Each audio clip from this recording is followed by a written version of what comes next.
Tax Capacita, la mejor opción en capacitación.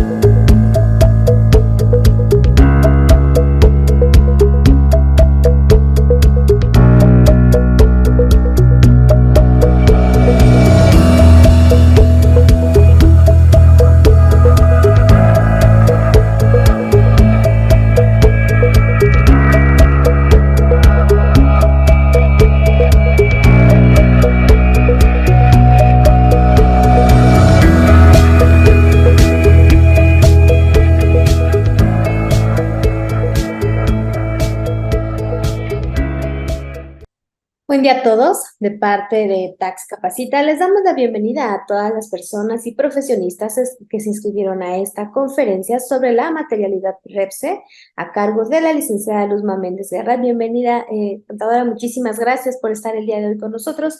Es un placer tenerla aquí con esta plática tan interesante. Y bueno, les comento que la licenciada María de la Luz Méndez Guerra, ella, bueno, aparte de todo su expertise, es socia fundadora de Friner S.A. y creadora de SIAC, una plataforma digital para la prevención del riesgo fiscal, con 25 años de experiencia en servicios dentro del ámbito fiscal y contable y de estrategia empresarial, bueno, entre muchas otras cosas. Y pues le daríamos la palabra. Muchísimas gracias, licenciada, le agradecemos nuevamente estar aquí. Muchísimas gracias, licenciada. Comenzamos. Liliana, muchísimas gracias por tu presentación, por el tiempo. Gracias a Tax Editores por la oportunidad de estar el día de hoy y poder compartir un poco de lo que con el tiempo y con la experiencia profesional hemos ido adquiriendo con respecto al tema a tratar el día de hoy, que es de relevancia y la verdad es muy, muy importante el que nosotros como contadores, como asesores o incluso como dueños de un negocio, tomadores de decisiones, nos estemos cuestionando día con día si estamos haciendo las cosas de la mejor forma para poder llegar ante las autoridades y ante un cumplimiento, no solamente en el ámbito fiscal, sino también en el ámbito contable con respecto a las normas de información financiera que nosotros tenemos establecidos. Pero sin embargo, más allá de eso, el poder ofrecerle a nuestro entorno, que son clientes, que son proveedores, que a final de cuentas, día con día, vamos realizando actividades para el cumplimiento para lo cual nosotros estamos ejerciendo una actividad comercial, ya seamos personas morales, personas físicas, e independientemente del giro al que nosotros tengamos, tenemos la obligación hoy de estar muy atentos a las disposiciones que las autoridades tienen al día de hoy. Y pues no, para no entrar un poquito más, no ser tan divagar, me gustaría que hoy, antes de que empecemos nuestra plática, o empiece yo con esta plática, nos cuestionemos ciertas preguntas con respecto a cuáles son nuestros conocimientos con respecto a la materialidad, con respecto al REPSE, que a final de cuentas, aun cuando no están ligados al 100%, van de la mano. Y poco a poco, conforme vaya transcurriendo la plática, vamos a tener una mejor idea de por qué estoy haciendo esta referencia. ¿Cuáles son nuestros cuestionamientos que el día de hoy debemos tener muy claros?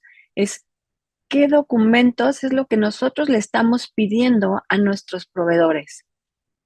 ¿Con base a qué información es que nosotros debemos de tener un punto de referencia y en qué parte de la ley, en qué parte de nuestra regularización tenemos la obligación de contar con ese soporte? ¿Qué debemos de tomar en cuenta para que en algún momento, cuando el SAT pueda poner en una lista a los proveedores que realizan actividades inexistentes, nosotros podamos ampararnos de que nuestra operación es real, que la llevamos a cabo? Y en caso de que se determine que no es real, ¿qué debemos hacer en cuestión a ese punto en específico? También vamos a explicar poco a poco un procedimiento que realiza el SAT. ¿Cómo lo realiza? ¿Cómo es que llega a la conclusión de que un cliente, que un proveedor o un contribuyente se encuentra con operaciones inexistentes? Sabemos perfectamente por cuestiones pues, de nuestro giro, que existen empresas que se dedican precisamente a ese punto. Y con base a qué artículo en la ley o sobre qué ley es la que nos estamos refiriendo. Y entonces, si nos vamos a entrar en materia, para hablar de materia estamos hablando con respecto a cuestiones fiscales. Entonces, eso nos aboca al Código Fiscal de la Federación. Y el artículo 69b habla específicamente sobre la materia de las operaciones, así como la reforma laboral con respecto a los proveedores especializados que se emite o que entra en vigor el 1 de septiembre de 2021. El artículo 69b tiene ya una vigencia de pues, más de 9 años, 10 años aproximadamente, en donde nosotros estamos regulados, ¿no? Que se adiciona a este artículo dentro de lo que viene siendo la disposición normativa y que se refiere a un procedimiento que inicia las autoridades, que inicia un trabajo para poder de una u otra forma, con base a los sistemas internos con los que va contando y va detectando cada uno de los contribuyentes, que va emitiendo. ¿Y cómo es que determina? O sea, este punto, ¿no? O sea, cómo es que determina la autoridad y cuál es el proceso? Bueno, el proceso es que hoy la autoridad tiene herramientas, tiene sistemas. Todos sabemos que hoy está utilizando adicional a los sistemas, a las herramientas, está utilizando inteligencia artificial.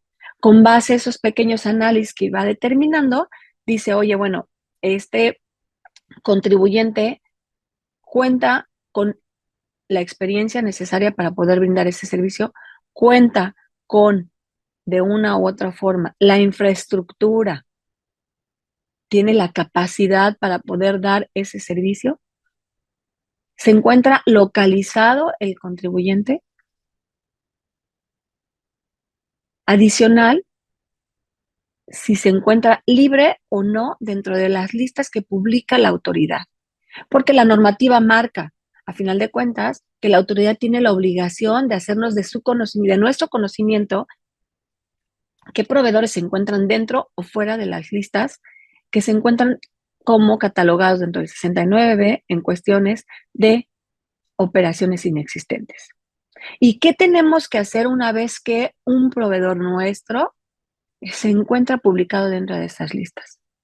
Al ser notificado, la autoridad tiene la obligación no solamente de darnos a conocer, sino notificar al contribuyente que se encuentra dentro de la lista, dentro de ese riesgo de que todas las operaciones por las cuales él ha ido de un otro fondo facturando, emitiendo CFDIs, hoy en día él se encuentra en un riesgo y todos sus clientes están exactamente igual, en un riesgo, ya sea de tener que demostrar que esas operaciones son reales o de autocorregirse. Entonces, bueno, a final de cuentas, ¿cómo nos va a notificar la autoridad? Por medio de un oficio, por medio del buzón tributario, una notificación por estrados, en caso de que no encuentre otra forma, sobre una presunción. Entonces, la autoridad determina que a falta de ciertos puntos que les acabo de comentar, hoy tenemos una presunción. Y nosotros, al momento en que nos es notificado, se les da un plazo determinado para que podamos desvirtuar y entonces no entrar a una lista definitiva de las empresas que se encuentran dentro de definitivas. Entonces, esta presunción de operaciones inexistentes, al momento de nosotros ser notificados, contamos con 15 días para contestar, desvirtuar, y a partir de los 15 días, si nosotros hicimos una contestación, nosotros nos defendimos de la presunción que hoy la autoridad básicamente va teniendo, nos tendrá que resolver y nos va a decir, a ver, tú ya me demostraste que tienes, pero sin embargo considero que este punto, por así decirlo, demuéstrame la capacidad, demuéstrame la existencia, demuéstrame que realmente tú tuviste una operación real. Hace un cuestionamiento muy amplio. Nosotros hablamos de 4 puntos, pero realmente, si nos ponemos a ver, en requerimientos por parte de la autoridad nos pregunta lugar de entrevista, contenido de las reuniones que pudiéramos haber tenido, las negociaciones que tuvimos, con quién las tuvimos, qué personal. Incluso hay ocasiones en las que nos solicita y nos requiere un detallado de una descripción de las oficinas en donde nosotros nos pudimos de una u otra forma haber sido entrevistados o haber llegado a un punto en donde se llevaron a cabo las operaciones. La entrega de la mercancía, la renta de la maquinaria, demostrar que, o sea, hablando de una renta de maquinaria, bueno, pues cuál es el procedimiento, ¿no? Una bitácora, cuál fue el avance de la obra en este momento debido al uso de la maquinaria, cuántos elementos por parte de la persona que te rentó la maquinaria fueron los que utilizaste. Y ahí en esa parte, en esa pequeña parte que les acabo de comentar, entra la parte de la reforma laboral. Entonces, por eso ahí es en donde yo les comentaba hace un momento, están vinculados, van de la mano, aun cuando la materialidad y van en cuestiones de deducibilidad, de acreditamiento de impuestos. El que nosotros no nos hagamos responsables por contribuciones que no nos corresponden de proveedores. A final de cuentas, en la lista de los contribuyentes, una vez que fue ya publicado, con la emisión de estos comprobantes fiscales que son simulados y que nosotros estamos desvirtuando, con toda esta lista de elementos que vamos de una u otra forma en este momento comentando. Al momento de ser notificados, como se los comenté previamente, contamos con 15 días para desvirtuar.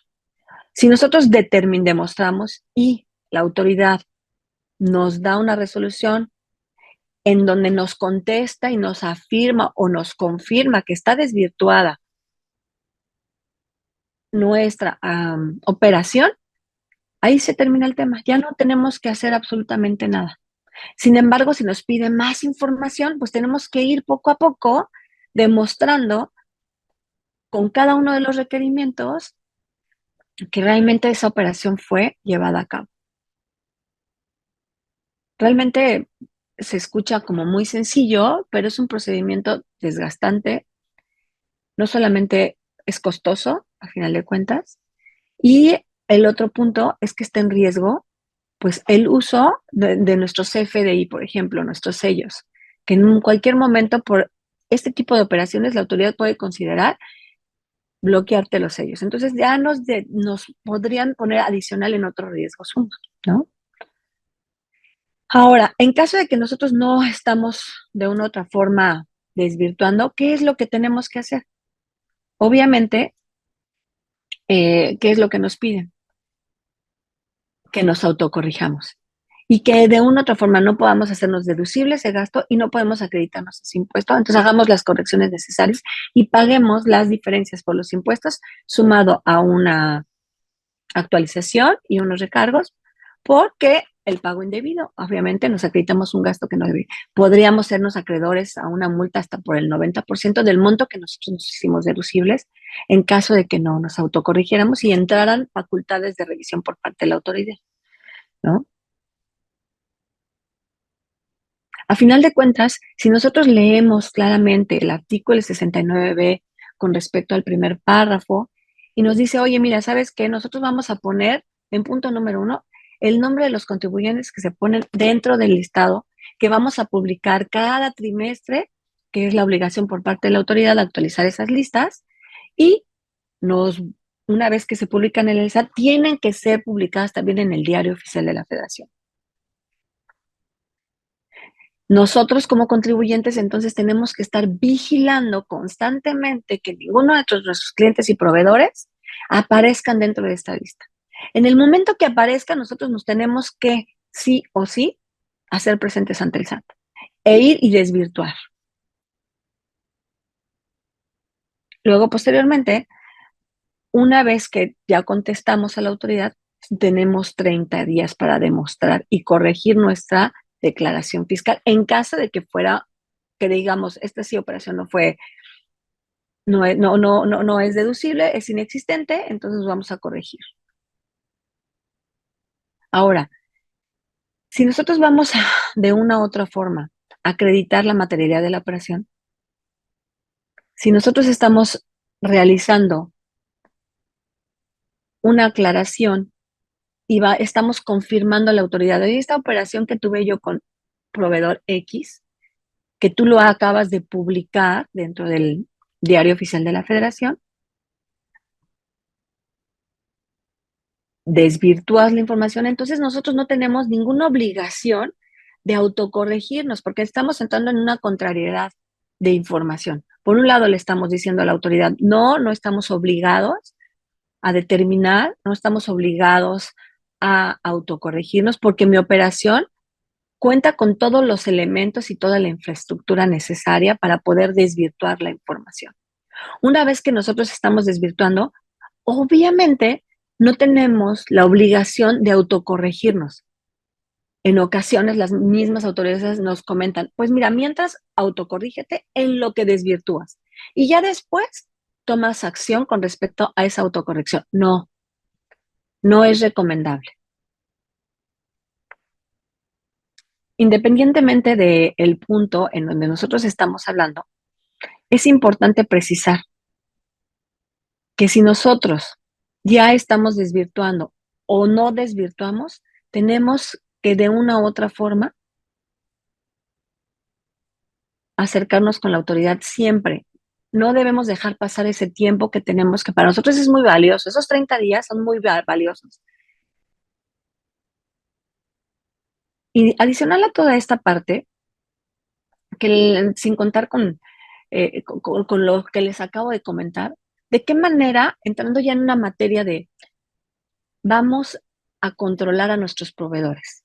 No solamente los proveedores A, que son los que día con día llevamos una operación, con los cuales que no entramos en una pues, responsabilidad solidaria con respecto a empleados que puedan accesar dentro de nuestras instalaciones para no simular un outsourcing, que hoy en día es la ley, la reforma laboral con respecto a nuestros proveedores especializados. Entonces tenemos que ir desvirtuando esos dos puntos. Espero no confundirlos y en caso de que sea así, porfa, les pido de favor que hagan algún comentario con respecto a este punto, ¿no?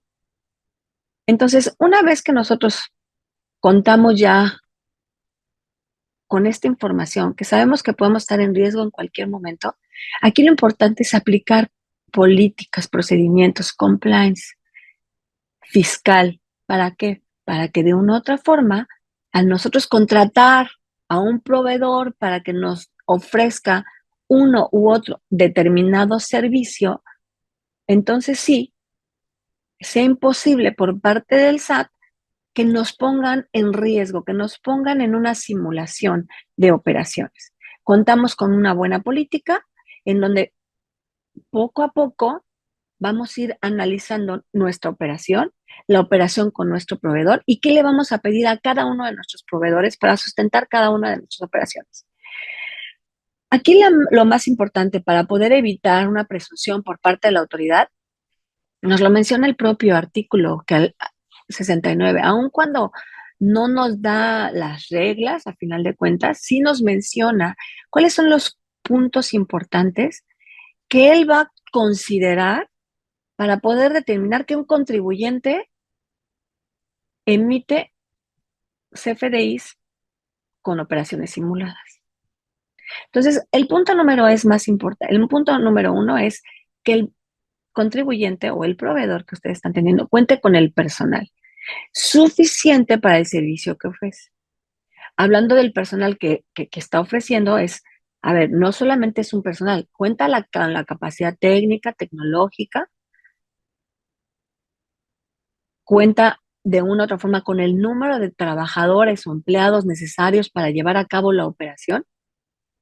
Porque si estamos hablando de una operación que vale 5 millones de pesos, que vale 10 millones de pesos, que nos está llevando a cabo un servicio constante mes con mes, cuenta con ese personal, cuenta con esa experiencia. ¿Qué necesitamos nosotros para saber? ¿Cómo podemos nosotros saber? Porque es muy complejo, ¿no? El decir, Oye, ¿yo cómo voy a saber si tiene o no? Ah, bueno, a eso vamos a ir hacia adelante. Un poquito más adelante vamos a platicar sobre qué es lo que sí necesitamos, ¿ok? El personal suficiente. Ya hablamos del personal suficiente, entonces eso es muy importante. Punto número 2, que cuente con la infraestructura, que cuente con los activos. Oye, ¿te renta una maquinaria? Que tenga la maquinaria, obviamente, ¿sí? Que te rente un espacio, que cuente con el espacio realmente, que exista ese espacio. ¿Cómo es que nosotros vamos a saber que ese espacio realmente se encuentra disponible? Que realmente esa renta que tú estás deduciendo es de ese predio, a final de cuentas. Cuentas con los elementos. Si estamos hablando de un servicio, cuentas con el personal para que ofrezca ese servicio, ya sea de tecnología, un servicio de marketing, un servicio de desarrollo, comisiones, la parte de las comisiones por compraventa, ¿no? Arrendamiento. Todo este punto es muy importante. Pero no solamente que los activos cuenten con eso, sino que el domicilio cuente con el espacio suficiente para ofrecer ese servicio, ¿no? O sea, que no veamos que el domicilio fiscal es una casa habitación o que es una zona de residencial, no, que sea un área comercial, que sea un local comercial, que cuente con el espacio, que cuente con los servicios. Eso es lo más importante en cuestión de tanto en activos como el domicilio. Obviamente que este domicilio pues se encuentre localizado. Hay ocasiones en las que nos comentan o comentamos, no, es que si tú estás como no localizado, es de una otra forma, una puerta hacia llegar al 69. Y sí, efectivamente, pero una persona moral o una persona física que realiza actividades y que de repente no está localizado, pero cuenta con los otros tres elementos, que es el personal, que es el activo, que es el domicilio y la infraestructura, pues a final de cuentas, ¿qué es lo que vamos a tener? Pues tres, en donde a lo mejor no está localizado, pero entonces ese sí es un acto de la autoridad que deberá de llevar a cabo, porque cuenta con los otros tres elementos. Si no contara con el personal, no cuenta con un domicilio comercial y aparte no está localizado, pues muy probablemente entremos en esa puerta de la que les acabo de comentar, una puerta para entrar al listado del 69 como una presunción. Entonces aquí nos vamos a un detalle. ¿Qué es lo que nosotros como contratistas de proveedores debemos de exigir o debemos de poner dentro de nuestras normas y de nuestras políticas? Porque claro, si bien es cierto, hay que demostrar que existe la persona física o la persona moral debidamente constituida, que cuenta con el objeto para el cual nos está prestando un servicio. Entonces, ¿eso dónde lo encontramos? Dentro del acta constitutiva. Que la persona que nos está firmando el contrato cuente con la capacidad jurídica, y hablando de esa capacidad jurídica, estamos hablando de los poderes, ¿no? El poder para llevar a cabo un acto de administración. Si es el representante legal, bueno, que nos lo demuestre dentro de la misma acta constitutiva o en alguna acta subsecuente. ¿Cómo vamos a poder verificar el domicilio fiscal? Con la constancia de situación fiscal. La constancia de situación fiscal, cuando nosotros la observamos o la vemos, nos dice muchísimas cosas. Nos dice la razón social, el RFC, el domicilio fiscal, cuándo fue su último cambio, si se encuentra activo o no se encuentra activo, cuáles son las obligaciones a las cuales está, cuál es su objeto, cuáles son sus actividades preponderantes. Puede tener 10 y las puedes dividir entre un 100%. Oh, pues mira, yo soy comercializadora, pero también importo, exporto, transformo y rento, por ejemplo. Ah, pues entonces todas esas obligaciones las debemos de tener dentro de la constancia de situación fiscal. Si no se encuentran dentro de la constancia de situación fiscal y nosotros, por ejemplo, esta es una constructora, sin embargo, no trae como tal un objeto de arrendamiento de maquinaria, pues entonces, ¿cómo va a ponerte este concepto en ese arrendamiento? ¿Sí? El punto en cuestión de el personal, el punto uno, muy importante. ¿cómo podemos obtener nosotros cuántos empleados tiene este trabajador? Bueno, pues si hablamos de empleados, con la constancia de situación, no, perdón, constancia no, el cumplimiento de obligaciones por parte del Instituto Mexicano de Seguridad Social, ahí nos dice que está al corriente, se encuentra positivo, y adicional nos dice cuántos empleados contienen dentro de su base de datos. Entonces es muy importante que si nosotros le pedimos ese cumplimiento, verifiquemos, no solamente que diga positivo, cuántos trabajadores tiene. También tenemos, obviamente, el cumplimiento de obligaciones tanto del SAT como del Infonavit. Adicional a esta parte, tenemos los datos, como se los comentaba, bueno, del representante legal, su identificación para verificar tanto la firma como el nombre y los datos generales. El comprobante de domicilio que de una u otra forma se encuentre vigente junto con la constancia de situación fiscal. ¿Para qué? Para que te demuestre que tanto el comprobante de domicilio fiscal como la constancia están correlacionados con el mismo domicilio. ¿Cómo vamos a verificar de una u otra forma que cuente con la infraestructura y que cuente con los activos necesarios? Dependiendo de la importancia de tu proveedor, sí es muy importante que consideremos que contamos con una declaración anual. En esa declaración anual viene claramente los activos para los cuales, y ahí es en donde el SAT de una u otra forma nos verifica, nos requiere cuentas con los elementos o no cuentas con los elementos. De ahí ese proceso de los sistemas del SAT, de la inteligencia artificial, al analizar la declaración, en donde nosotros estamos declarando, pues, cuánto pagó de sueldos y salarios, cuánto pagó, cuánto tiene invertido en activos, si son materiales, si es maquinaria, si es equipo de transporte, si es equipo de cómputo. Esa es, de una u otra forma, una manera de poder nosotros visualizar la relación con respecto a la infraestructura, los activos y lo que tenemos nosotros declarados. Y, obviamente, con el valor de nuestro contrato y la función para la cual está, o el objeto del contrato como tal. Básicamente, creo que este punto es muy, muy importante, que al tener una relación con un nuevo proveedor, nosotros contemos con una verificación de que no se encuentre ese proveedor dentro de las listas del 69. Como se los comenté, a final de cuentas, el contrato, la evidencia del cumplimiento de ese contrato y, obviamente, el análisis del proveedor. Nosotros tenemos que hacer un análisis que, con todos los puntos anteriores que nosotros ya que les acabo de comentar y que nosotros ya validamos, pues entonces tenemos un visto bueno y un visto positivo, ¿ok?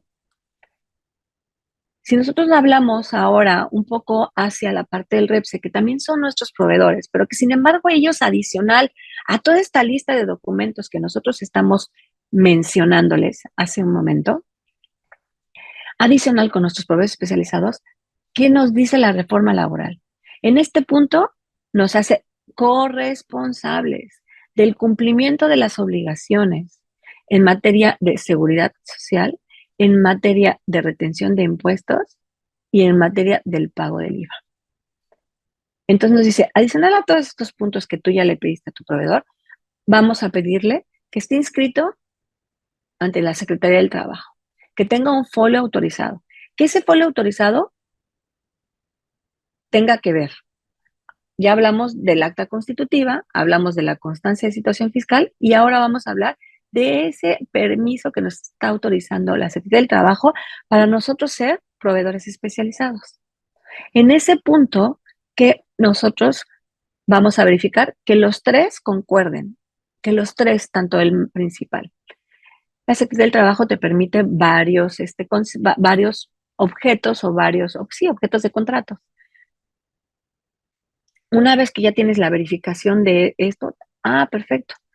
El proveedor especializado debe de presentar cuatrimestralmente y nosotros también debemos de presentar cuatrimestralmente una informativa de las operaciones que tenemos con proveedores especializados. En esa informativa tenemos que demostrar el personal que nos está dando el servicio, la especialización, el tiempo del contrato.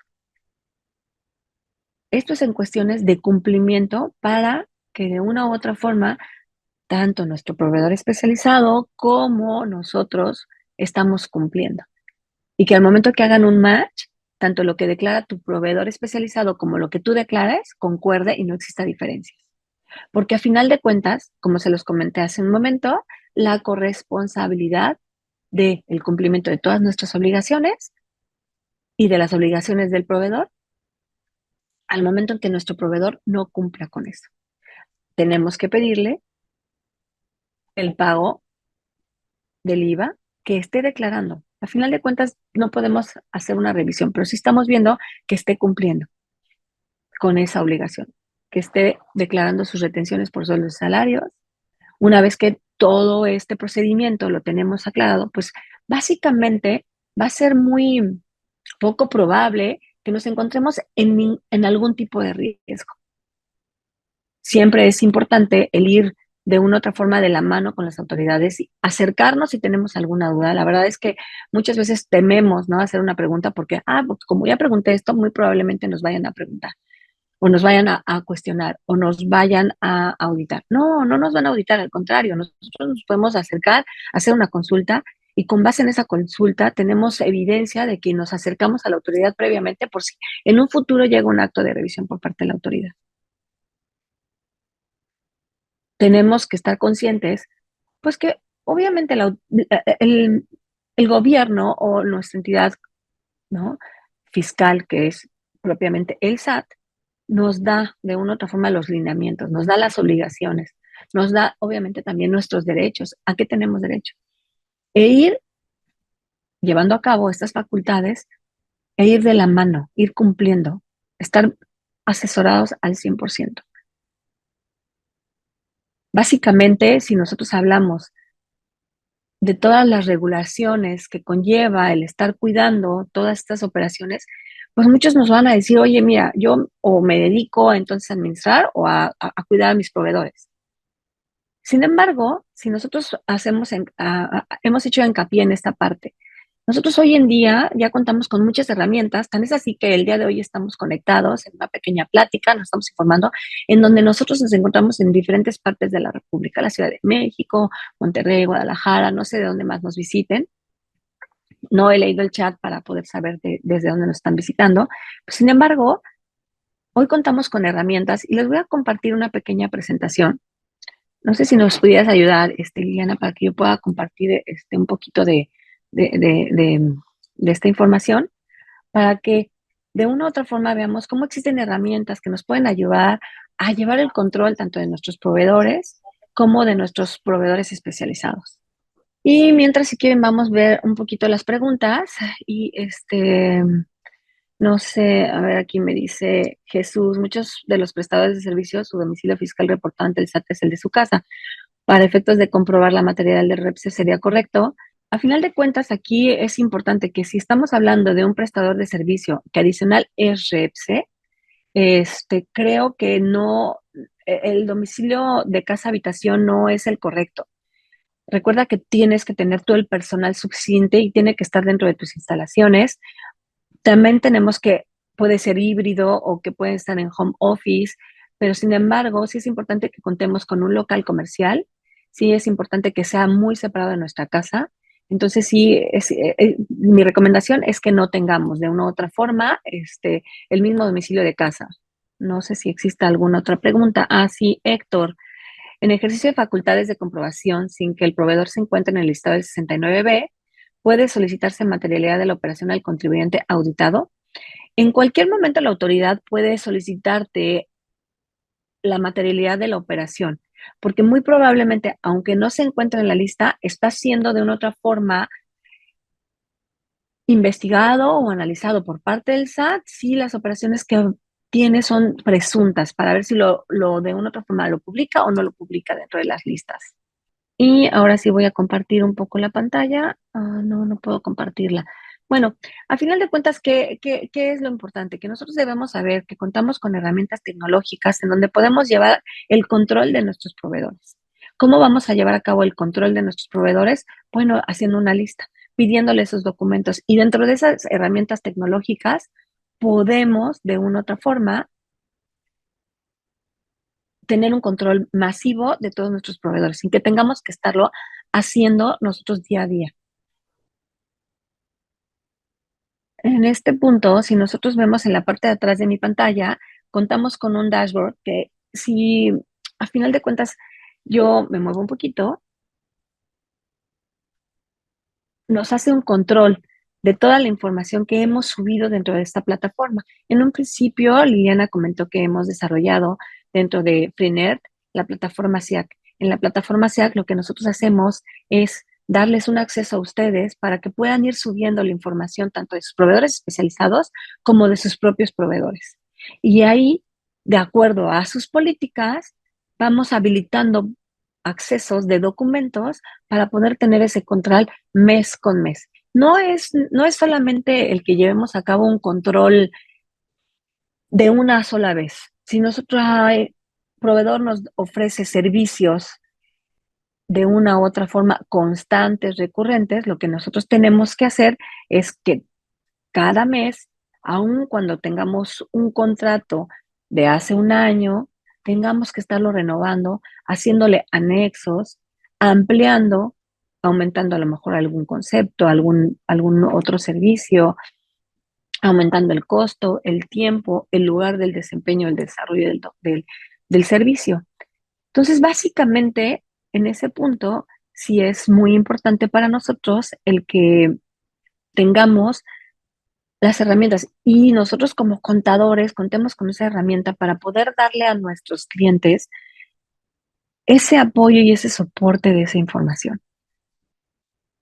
Si mal no estoy, a final de cuentas, la autoridad lo que quiere es que nosotros le demos más información con respecto a nuestras operaciones, a nuestros proveedores.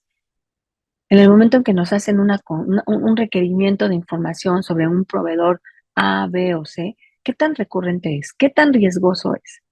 Para nosotros, el que la autoridad en cualquier momento nos determine una presunción. Si ese proveedor A, B o C, del cual hoy sabemos que no tenemos esa materialidad, en el momento en que nos la pudiera requerir, entramos en un riesgo, ¿qué entonces nosotros podríamos estar haciendo correcta o incorrectamente? Esa es la gran pregunta que tenemos el día de hoy. ¿Cómo podemos hacer? Me pregunta Héctor nuevamente, que siguiendo con la pregunta, si el 69B establece como premisa que cuando el proveedor se encuentra en este listado, pero si no se encuentra, ¿cuál sería el fundamento para entonces solicitar la materialidad al cliente?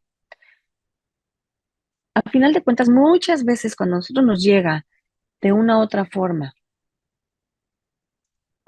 un requerimiento con respecto a esta información, la autoridad en cualquier momento tiene derecho a solicitarte información, ya sea porque le está practicando una auditoría y lo que está haciendo es una compulsa de una operación que tú estás teniendo, y al final de cuentas no hay algo que no se lo permite, que esté negado. ¿Sí me explico?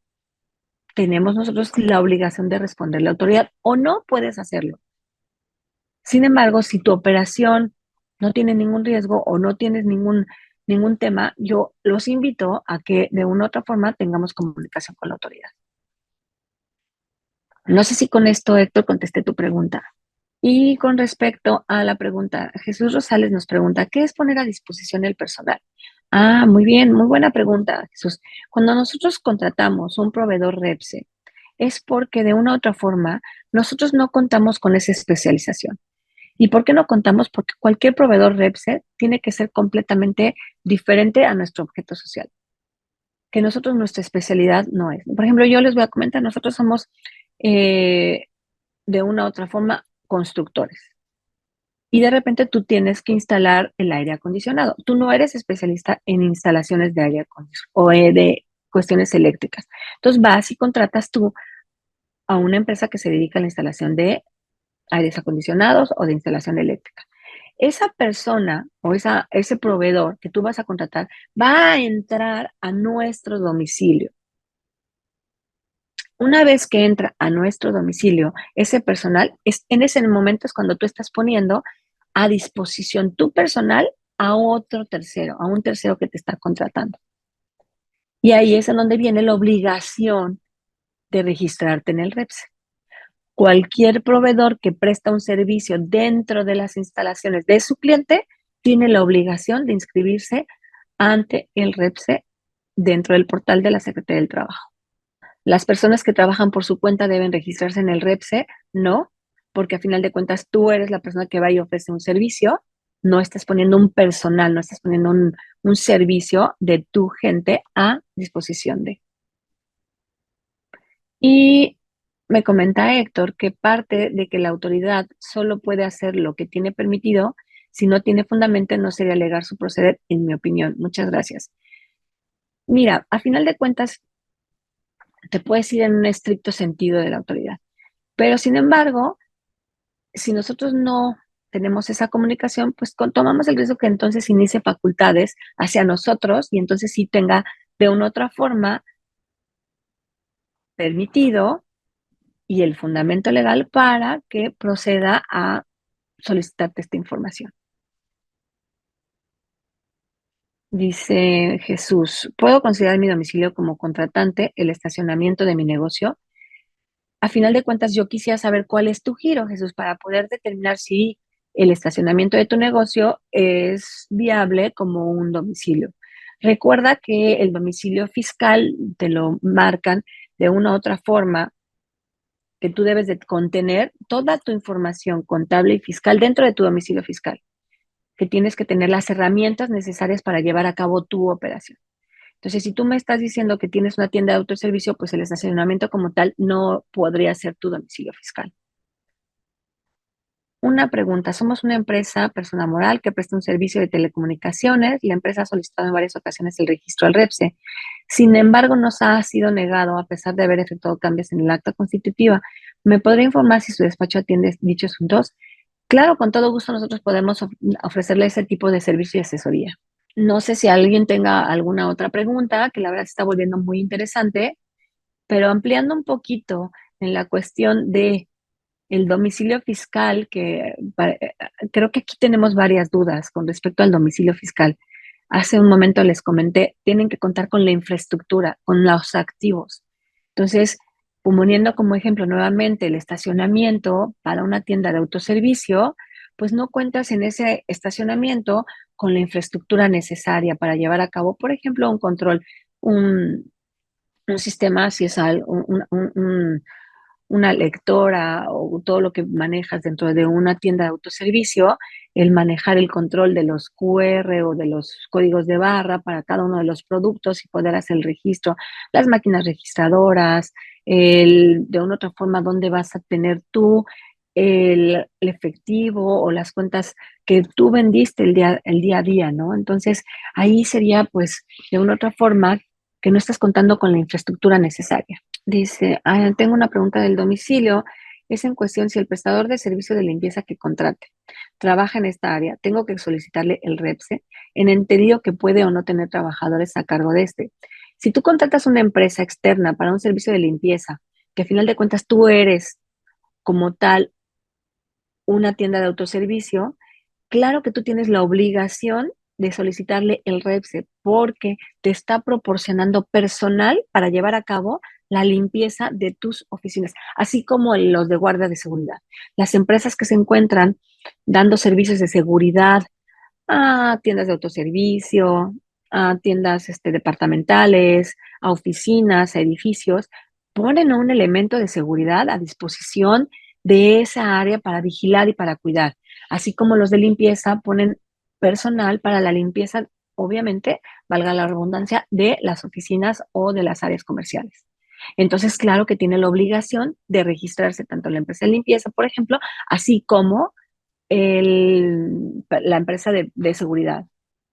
Mira, como tal, un artículo no existe, pero o sea, sí existe, son varios, no nada más es uno, pero te invito a que leas lo que es la nueva ley o la reforma a la ley federal del trabajo, en donde ahí nos especifican claramente por qué. Y con todo gusto te estoy mandando esa información, se les mandará la información vía correo electrónico. Estoy a sus órdenes, por supuesto, les pondré mis datos sin ningún problema. Mario nos comenta, nos hace, hola, buen día. Muchas gracias, Mario. Para estas informativas tengo una situación con unos trabajadores. unificó su número de seguro social, es decir, de mayo a junio tuvo un número de seguro social y en julio lo unificó y ahora tiene otro. Para el llenado de las informativas en el SISU, debo de considerar esos dos números de seguros sociales o considero el que unificó. Es importante saber en qué periodo fue que estuvo trabajando contigo, porque a final de cuentas, él unificó en el mes de junio, pero ¿cuándo tuviste que haber presentado la cuatrimestral con respecto a esos periodos? Si para cuando tú tienes la obligación de presentar la cuatrimestral ya unificó el número de seguro social, yo te invito a que sea el número de seguro que fue unificado. Y cualquier aclaración, pues tú tienes el material necesario o el soporte documental en donde él tenía dos números de seguros sociales, pero sin embargo, a final de cuentas, realizó un trámite. Miguel nos pregunta, si los contratos siguen vigentes, ¿debo seguir declarando esos contratos en el IXOE y SISU? Sí, Miguel, nosotros tenemos que estar presentando, independientemente tú tengas un contrato o no vigente, nosotros tenemos la obligación, desde el momento en que somos proveedores REPSE, de cada cuatrimestre declararlo, tengas o no contratos vigentes. Y si tienes contratos vigentes, aun cuando no operas, o yo tengo un contrato vigente, pero en este periodo no le di ningún servicio a esta empresa. Ah, bueno, perfecto. Lo declaras en cero, no le diste ningún servicio, pero sin embargo tenemos la obligación, sí o sí, de presentar esta declaratoria. Para el caso de contratar una maquila que se dedica a una actividad complementaria del objeto de la empresa y su personal sí se encuentra en nuestras instalaciones, pero no están a nuestra disposición, es decir, reciben órdenes directas de su patrón, ¿es necesario solicitar el REPSE? Hola Alejandra Vega, sí, es muy importante que en el momento que te pone personal, aun cuando no está bajo tu subordinación, sino bajo la subordinación de tu proveedor especializado, tú tienes la obligación de solicitar la inscripción ante el REPSE y llevar ese control de ese proveedor o de todos los proveedores que entran dentro de sus instalaciones al control que él se los comentaba hace unos minutos, que es la inscripción, que es los pagos de los impuestos, tanto IVA como retenciones, y los pagos a las cuotas de seguridad social, que son IMSS y Infonavit. Espero que con esto haya quedado aclarada tu duda y cualquier cosa estamos a la orden. Alma nos pregunta, buen día, en el caso de contratar servicios especializados, ¿cuál es la declaración o informe que se tiene que presentar y con qué periodicidad, por favor? Es la que comentaba en este momento Miguel Ángel Cruz, nos comentaba que el IXOE, nosotros tenemos que hacer una declaración ante el IXOE con respecto a los contratos que pudiéramos llegar a tener con algunos de nuestros clientes o en su defecto, nosotros hemos contratado proveedores especializados que también tenemos la obligación de hacerla, es cuatrimestral. Son 3 declaratorias al año. Jesús Rosales nos pregunta, si tengo un prestador de servicios que le da mantenimiento a la caja fuerte y solo entra a las sucursales 2 veces al año para realizar el servicio, ¿debo solicitarle el REPSE? Mira, ahí se convierte en un tema muy controversial. En algunos puntos comentan, no, y fíjate que no es importante, ¿no? Algunos colegas comentan, no es necesario. Sin embargo, si nos vamos en el estricto sentido y obligatoriedad de la ley, sí es obligatorio desde el momento en que entra. Supongamos, te lo voy a poner así, Jesús. Ese día entra, que es en el mes de enero, supongamos que es enero y junio, y entonces enero, por cualquier cosa, la caja fuerte le pasa algo, él se machuca los dedos dentro de y entonces a la hora de que va al Seguro Social le preguntan, oye, ¿dónde fue? No, pues en tal, pero si fue en el domicilio de un cliente para el patrón donde yo trabajo. Y entonces investigan esta parte y ¿qué va a pasar? Pues que te van a poner una multa porque tu proveedor se accidentó o su empleado se accidentó de dentro de tus instalaciones. O llega el Seguro Social en ese momento o la Secretaría del Trabajo y hace una inspección en ese momento de las personas que están trabajando y te solicita la inscripción de ese trabajador que es de tu proveedor que entra 1 o 2 veces al año. Sí es importante que cuentes con esa constancia de que de entrada, cualquier trabajador que vaya a entrar a tus instalaciones cuenta con seguro social para cualquier tipo de servicio, porque no estamos exentos de un accidente de trabajo. Y entonces, si imagínate que ese trabajador no cuenta con seguro social por parte del proveedor que te está dando ese servicio. Y en el momento en que se accidenta, te lo van a tomar a ti como tu trabajador, te pueden aplicar incluso un capital constitutivo, etcétera. Cosas que la verdad es que es muy importante evitarlas con tan solo llevar a cabo esta pequeña regla. Ahora nos pregunta Stephanie, buenos días, somos una empresa que se dedica a la capacitación en línea. Nosotros contratamos a un señor que es quien revisa las instalaciones eléctricas de forma regular. Es el electricista de la colonia. ¿Estoy obligado a exigir el registro REPSE al señor? Mira, como él es una, o sea, no, él no te está poniendo un personal. Si te pone personal, sí o sí tiene que tener el REPSE. Hay clientes a los que nosotros asesoramos y que llevamos un control de todos sus proveedores especializados dentro de la plataforma. Ya contamos con ese servicio de poder administrar hasta 500 proveedores en un solo mes, por ejemplo. Y que si es un cerrajero, al cerrajero le piden el REPSE. Entonces, habría que ver, como se los comenté en un principio, el análisis de tu proveedor. ¿Cuál es la función que va a desempeñar? ¿Para qué lo estás contratando? Y entonces de ahí deliberar si sí o no le pedimos el REPSE. Elsa nos pregunta, en el caso de contratación de una empresa para realizar el transporte de personal y proporcionar al operador, pero no ingresan a las instalaciones, ¿se requiere el REPSE? Mira, Elsa, esa ha sido una cuestión. Hay lo que comentaba anteriormente. Si no entran, pero sin embargo está transportando personal tuyo. Entonces, la ley del Seguro Social que nos dice, tu trabajador corre un riesgo de trabajo de traslado desde su persona, desde su domicilio hasta su casa o de su casa a su trabajo. Aunque no es dentro de tus instalaciones, se puede considerar como un riesgo de trabajo. Sin embargo, el transporte no es tuyo, estás subcontratando ese servicio, pero lleva al personal tuyo. Ahí es un criterio que podríamos consultar directamente a la autoridad. Yo te invito a que hagas esa consulta ante la Secretaría del Trabajo o ante el Instituto Mexicano del Seguro Social. Oscar, no, muchas gracias a ti por estar aquí presente. Me comenta, muchas gracias por la precisión de conceptos. Si el personal del proveedor trabaja en las instalaciones de su cliente, deberíamos de considerarlo REPSE. Ay, muchas gracias, Oscar. Sí, obviamente, si nosotros ponemos personal del proveedor y trabaja dentro de las instalaciones, sí debemos de considerarlo REPSA en todo momento. Así es, concuerdo contigo, Alberto. Pues ya nos quedan unos minutos nada más y me gustaría que nosotros estemos, pues cerrando con mayores preguntas. En un momento vamos a poner nuestros datos. Me dice Sabino, están empezando a llegar requerimientos del SISU por parte del Infonavit solicitando el envío de ciertos periodos. En lo particular enviamos el periodo que nos solicitan de 2022, pero en la plataforma nunca obtuvimos el acuse como tal y el envío 2 veces sin poder obtener dicho acuse. ¿Qué procede y cuál es la forma correcta de dar respuesta a los solicitudes de la información? Mira, es que en realidad no hay como tal un acuse, ¿sabes? O sea, el hecho de que la presentas, al momento de presentarla y que dice enviada, para considerar como enviado. Ahora sí es importante que con ese envío, con ese folio, nosotros nos acerquemos con la autoridad y solicitemos de una u otra forma toda esta información de que nosotros hemos cumplido, ¿no? A final de cuentas, no solamente te lo está pidiendo el Infonavit, también está la Secretaría del Trabajo, porque están en constante comunicación, así como el Instituto Mexicano de Seguro Social. Muchas gracias, qué bueno que les gustó la plática. La verdad es que la idea es que nosotros nos vayamos el día de hoy con un poco más de información.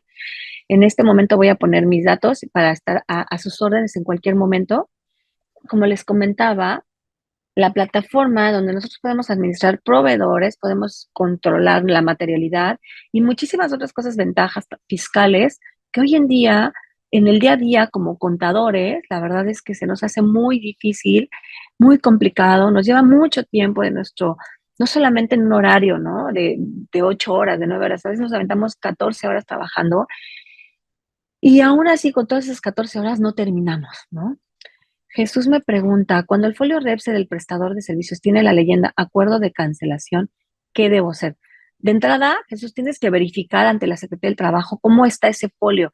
Esta información es pública, tú puedes entrar a la página del REPSE, de la Secretaría del Trabajo, con ese folio buscarlo y ahí te va a decir si está de una otra forma vigente o no está vigente. Y si no está vigente, solicitarle que active nuevamente su folio o definitivamente no tener trabajos con este proveedor. no contratar servicios con este proveedor hasta que no regularice su situación. Porque como lo comenté en un principio o hace un momento, somos corresponsables de las obligaciones fiscales de tu proveedor. Pues no sé si tengan alguna otra preguntita. La verdad, muchísimas gracias. Estamos muy contentos de que nos hayan acompañado. Estamos a sus órdenes para cualquier situación, tanto por parte de Liliana, Tax Editores. Nuevamente, muchas gracias por la oportunidad de estar el día de hoy con ustedes platicando. Muchas gracias, licenciada. Tenemos aquí algunas, muchas gracias, qué excelente plática. Les agradecemos mucho a todas las personas que nos dieron su tiempo para escribir. No sé si quiera cerrar con algo, licenciada. Le agradecemos nuevamente mucho estar el día de hoy con nosotros. Pues no, al contrario, estamos aquí para poderlos apoyar, a poderlos ayudar. A final de cuentas, aquí la idea es que nosotros contemos con mucho más información, que estemos, no solamente más información, que estemos bien informados, que contemos con las herramientas en las que sí podemos de una u otra forma apoyarnos y que son eficientes, que son buenas. Y la verdad es que no es por nada, pero hemos trabajado muy duro para ofrecerles una herramienta como sea web, en donde ustedes podrán apoyarse para tener muchísima más información, no solamente en proveedores, REPSE, sino también en cuestiones fiscales, análisis, 69B, etcétera. Estoy de verdad muy agradecida por la presencia del día de hoy de todos ustedes. Muchísimas gracias. Tax Capacita, la mejor opción en capacitación.